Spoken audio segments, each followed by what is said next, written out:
32 ఆల్ఫాబెట్లో ఏ letter అని కనుక్కోమన్నాడు. ఇవి తెలుసుకో 32, 48, 60, 110 అడగడం జరిగింది. ఇవి తెలుసుకోవాలంటే జెడ్ వాల్యూ తెలిసి ఉండాలి మనం. ఈ జెడ్ వాల్యూస్ చూడండి 26, 52, 78, 104, 130 వరకు మనకి జెడ్ వాల్యూస్ గుర్తుపెట్టుకుంటే ఇలాంటి వాల్యూస్ ఇచ్చినప్పుడు సింపుల్గా చేయడం ఛాన్స్ ఉంటాయి. చూడండి 32 మనకు ఏ లెటర్లు ముందు ఉంది జెడ్ వాల్యూలో 26.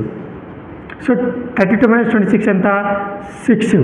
సో ఆల్ఫాబెటిక్ లెటర్లో 6 ఎంత మనకు ఎఫ్. నెక్స్ట్ 48 ముందు ఉన్నది ఏంటి మనకు 26. మళ్ళీ 48 - 26. 48 - 26 ఎంత మనకు 22. 22లో మనకి లెటర్ ఎంత ఏ లెటర్ ఇచ్చిండు వి. నెక్స్ట్ 60 - 60 కన్నా ముందు ఉన్నది ఏంటి మనకు 52. 60 - 52 ఎంత మనకు 8 అంటే ఏ లెటర్ ఇచ్చిండు మనకు హెచ్.